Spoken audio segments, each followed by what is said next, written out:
আমাদের শ্রদ্ধেয় শিক্ষকদের ন্যায্য আন্দোলনে উপস্থিত শ্রদ্ধেয় শিক্ষকবৃন্দ, উপস্থিত সংগ্রামী ছাত্র জনতা, সাংবাদিক বন্ধুগণ, আসসালামু আলাইকুম ওয়া রাহমাতুল্লাহি ওয়া বারাকাতুহু।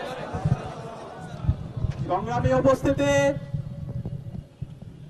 গত 16 বছরে বাংলাদেশে গুম, খুন, আয়নাঘর, ক্যাম্পাসে নির্যাতন নিপীড়নের মাধ্যমে খুনি হাসিনা এবং তার দোসররা বাংলাদেশে ফ্যাসিবাদ কায়েম করেছিল এবং খুনি হাসিনা এবং তার দোসররা বাংলাদেশের প্রতিটি শিক্ষা প্রতিষ্ঠানকে, শিক্ষার যে পরিবেশ, সেই পরিবেশকে নষ্ট করার মাধ্যমে আমাদের পুরো প্রজন্মকে ধ্বংস করতে চেয়েছিল। আমাদের শিক্ষকদের যে ন্যায্য অধিকার, সেই অধিকার থেকে আমাদের শিক্ষকদেরকে বঞ্চিত করা হয়েছে। সেই অন্যায্য জুলুম, নির্যাতন, নিষ্পেষণের বিরুদ্ধে, ফ্যাসিবাদের বিরুদ্ধে 24শে জুলাই বিপ্লবের মাধ্যমে আজকে আমরা নতুন বাংলাদেশ পেয়েছি। জুলাই যে বিপ্লব হয়েছে, সেই বিপ্লবের মূল দাবি ছিল বৈষম্যকে দূর করা।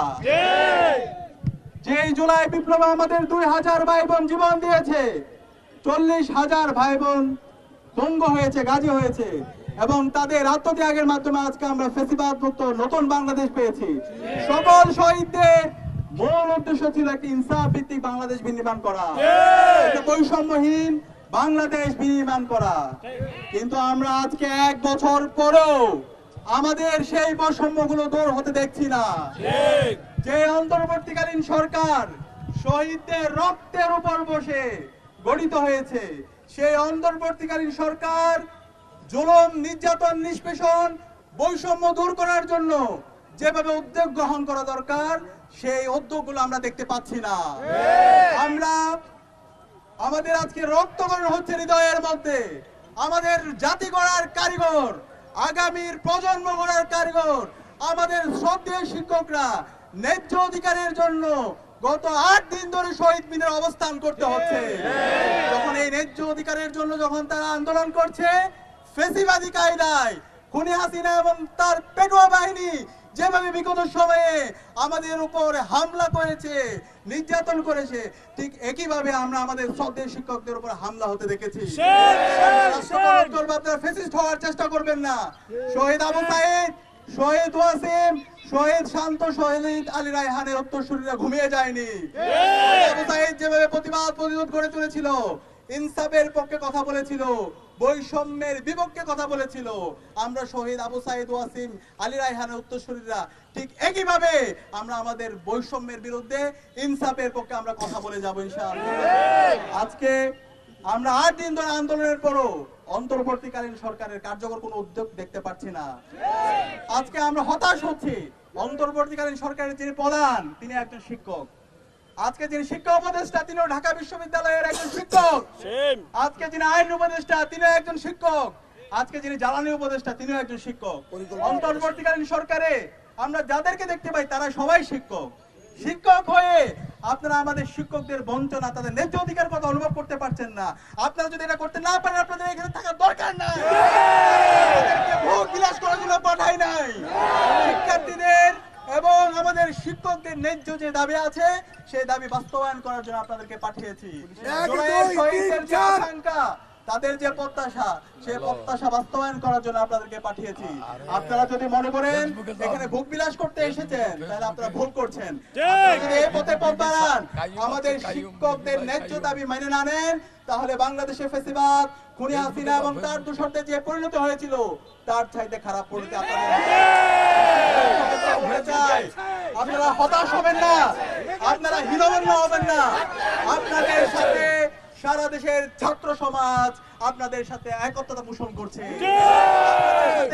ঢাকা বিশ্ববিদ্যালয় কেন্দ্রীয় ছাত্র সংসদ, রাজশাহী বিশ্ববিদ্যালয় কেন্দ্রীয় ছাত্র সংসদ, চট্টগ্রাম বিশ্ববিদ্যালয় কেন্দ্রীয় ছাত্র সংসদ, জাহাঙ্গীরনগর বিশ্ববিদ্যালয় কেন্দ্রীয় ছাত্র সংসদ সহ নির্বাচিত সকল সংসদ আপনাদের সাথে একত্রতা পোষণ করছে।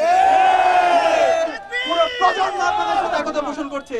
বাংলাদেশের প্রাইভেট বিশ্ববিদ্যালয়ের শিক্ষার্থীরা আপনাদের সাথে একত্রতা পোষণ করছে। সকল মাদ্রাসা, স্কুল, কলেজ, বিশ্ববিদ্যালয়ের শিক্ষার্থীরা আপনাদের সাথে একত্রতা পোষণ করছে। এবং আমরা বলতে চাই, শিক্ষকদের যে ন্যায্য দাবি, আপনাদের দাবিটা কি? সামান্য একটা দাবি। সে দাবি হচ্ছে আমাদের শিক্ষকদের যে বেতন, সেই বেতনের 20% তাদেরকে আবাসন ভাতা দিতে হবে। আরে ভাই, আপনাদের তো 40% দেওয়া আপনাদের দায়িত্ব, 20% হবে, 40% দেওয়া এটা হচ্ছে আপনাদের রাষ্ট্রের দায়িত্ব। সেখানে কেন আমার একজন শিক্ষককে 20%-এর জন্য দিনের পর দিন এই শহীদ মিনারে রোদে পড়তে হবে এবং বৃষ্টিতে ভিজতে হবে? এবং আমরা আমাদের শিক্ষকদের দাবি, ছোট্ট একটা দাবি, তাদের ট্রিটমেন্টের জন্য, চিকিৎসার জন্য তাদের 1500 টাকা ভাতা। আরে ভাই, এই 1500 টাকাটা কি বেশি?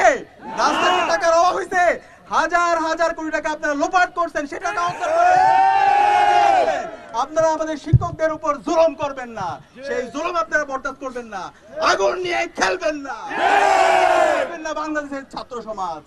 এবং আমরা একই সাথে আমাদের শিক্ষকদের যে দাবি, যারা স্টাফ আছে তাদের উৎসব ভাতা, 75% উৎসব ভাতা, সেটা তো একটা ন্যায্য দাবি। আমি অনুরোধ করবো অন্তর্বর্তীকালীন সরকারকে, এখনো সময় আছে, শিক্ষকদের ন্যায্য যে দাবি আছে সেই ন্যায্য দাবি মেনে নিন। তাহলে এমন ঝড় হবে, এমন উত্তাল তরঙ্গ হবে যেটা আপনারা বইতে পারবেন না। আমাদের শ্রদ্ধেয় শিক্ষকদের যে দাবি আছে, ন্যায্য দাবি আছে, সেই ন্যায্য দাবি মেনে নিন। একই সাথে সারা দেশের আজকে শিক্ষা প্রতিষ্ঠানগুলো অচল অবস্থায় আছে। আমাদের এমপিভুক্ত যে শিক্ষক, সারা দেশের শিক্ষা ব্যবস্থা 57% শিক্ষা ব্যবস্থা, 97% শিক্ষা ব্যবস্থা আমাদের এমপিভুক্ত শিক্ষকদের সাথে কানেক্টেড। আমরা অনুরোধ করব অতি দ্রুত সময়ের মধ্যে সরকারের উচ্চপদস্থ যারা আছেন, প্রধান উপদেষ্টা থেকে শুরু করে উপদেষ্টা যারা আছেন, তারা আন্দোলনে যারা নেতৃত্ব দিচ্ছেন, সকল অংশীজনদের সাথে বসে দ্রুত সময়ের মধ্যে কার্যকর উদ্যোগ গ্রহণ করেন এবং আমাদের শিক্ষকদের ন্যায্য আন্দোলন আপনারা মেনে নেন। এবং আমরা কথা দিচ্ছি, ঢাকা বিশ্ববিদ্যালয় কেন্দ্রীয় ছাত্র সংসদের পক্ষ থেকে আপনাদের সেই ন্যায্য দাবির সাথে আমরা একত্রতা পোষণ করছি এবং আপনাদের সাথে আমরা আছি। আপনারা একাকিত্ব ভোগ করবেন না, বিজয় আসবে ইনশাআল্লাহ। আবু সাঈদ যেভাবে জীবন দিয়ে পুরো জাতিকে নতুন ভাবে পুনর্জীবিত করেছিল, আমরা কথা দিচ্ছি, আমরা প্রত্যেকে একজন আবু সাঈদ উত্তরসূরি হিসাবে আমরা আপনাদের সাথে আছি। বিজয় আসবে ইনশাআল্লাহ।